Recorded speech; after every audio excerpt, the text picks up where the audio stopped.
بسم الله الرحمن الرحيم والصلاة والسلام على أشرف المرسلين. Assalamu alaikum. Bonjour tout le monde. Aujourd'hui, on va voir ensemble des exercices avec solutions qui ont été proposés dans un sujet d'examen, في المodule traitement du signal pour l'essence 3. On va commencer par les questions de cours sur 5 points. La première question, on vous demande de citer les étapes de la réalisation d'un filtre analogique. Citer les étapes de la réalisation d'un filtre analogique. La deuxième question, on vous demande de donner l'expression de la fonction de transfert d'un filtre numérique à réponse impulsionnelle finie et à réponse impulsionnelle infinie et expliquer la différence entre les deux filtres. Donc, donner l'expression de la fonction de transfert d'un filtre numérique à réponse impulsionnelle finie et à réponse impulsionnelle infinie, expliquer la différence entre les deux filtres. La troisième question, on vous demande de présenter la structure et donner son équation aux différences. On vous demande l'algorithme du filtre suivant. H de Z qui est égal à 0,5 plus Z moins 1 plus 3Z moins 3. Quatrième question, et la dernière question, vous avez un filtre numérique à deux pôles, P1 égale à 0,9, P2 égale à moins 0,9 et un 0, R égale à 1,2, sachant que H de R égale à 0. La question, est-ce que un filtre à réponse impulsionnelle finie ou bien infinie, est-ce que cette formule correspond à un filtre RIF ou bien un filtre RII? Est-ce qu'il est stable? Et justifiez vos réponses, bien sûr. On vous demande aussi de donner la fonction de transfert et son équation en différence. On passe les réponses et on va commencer par la question numéro 1. Dans cette question, on vous demande de citer les étapes de la réalisation d'un filtre analogique. Les étapes de réalisation d'un filtre analogique sont, premièrement, la normalisation du filtre. Deuxièmement, le choix du type de réponse. Troisièmement, le calcul de la transmittance normalisée.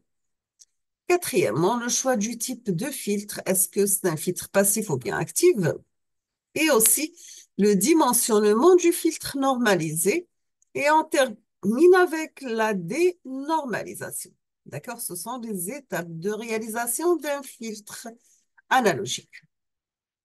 La deuxième question, on vous demande de donner l'expression de la fonction de transfert d'un filtre à réponse impulsionnelle finie et un filtre à réponse impulsionnelle finie. Expliquez la différence entre les deux.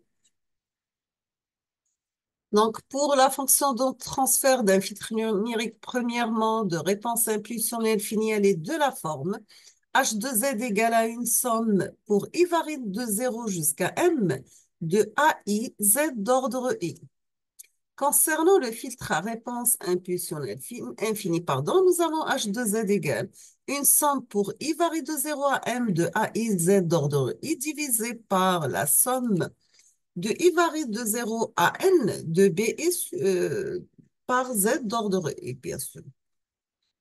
La troisième question, on vous demande de présenter la structure et donner son équation en différence l'algorithme du filtre suivant. H de Z qui est égal à 0,5 plus Z moins 1 plus 3Z moins 3. Donc, voici, on aura Y de N égale 0,5 X de N plus X de N moins 1 plus 3 X de N moins 2. Et voici sa représentation. Donc, ici, vous avez l'entrée X de N, la sortie, c'est Y de N. Pour avoir Y de N, il faut avoir 0,5 par X de N. Donc, ici, c'est 0,5 par X de N plus un sommateur X de N moins 1. Donc, l'entrée X est multipliée par un retard Z moins 1 pour arriver à XN moins 1. Ici, pour deuxième retard pour arriver à XN moins 2 multiplié par 3. Et on va calculer les sommes de 3. Donc, pour avoir Y de N. La quatrième question, on revient à l'exercice. Donc, vous avez un filtre numérique a deux pôles, P1 égale à 0,9 et P2 égale à moins 0,9 et un 0, R égale à 1,2, sachant que H2R égale à 0. Est-ce que c'est un filtre à réponse impulsionnelle finie ou bien infinie? Donc, est-ce que c'est un filtre RIF ou bien un filtre RII? Est-ce qu'il est stable et justifie vos réponses? Et on vous demande aussi de donner la fonction de transfert et son équation en différence. Dans cette partie, nous avons deux pôles. P1 qui est égal à 0,9 et P2 égale à moins 0,9 et un 0, R égale à 1,2. Lorsque nous avons un filtre qui a des pôles, donc tout simplement, c'est un filtre à réponse impulsionnelle infinie. Ici, nous avons le module de P1 qui est égal au module de P2 et inférieur à 1, donc notre filtre il est stable. On passe maintenant la fonction de transfert et l'équation de différence. Nous avons H de Z, donc qui est égal à Z moins le 0,1, donc c'est moins 1,2 divisé par Z moins P1 par Z moins P2. Donc, on aura Z moins 0,9 par Z plus 0,9.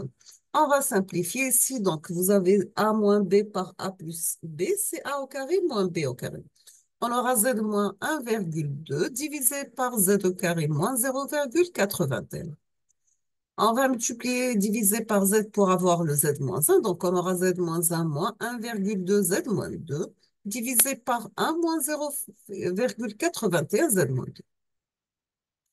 On peut, H de Z, normalement, c'est Y de Z divisé par X de Z. On va la remplacer par Y de Z divisé par X de Z.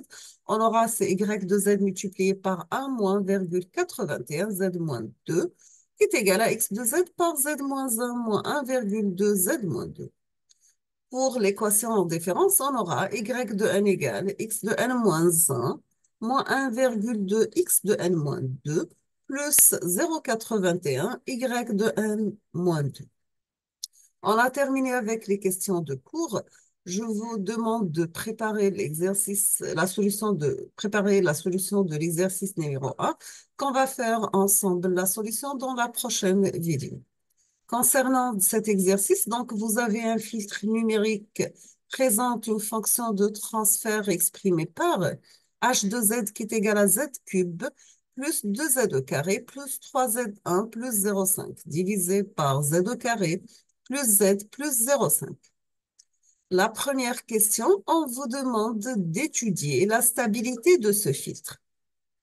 Est-ce que c'est un filtre stable ou non?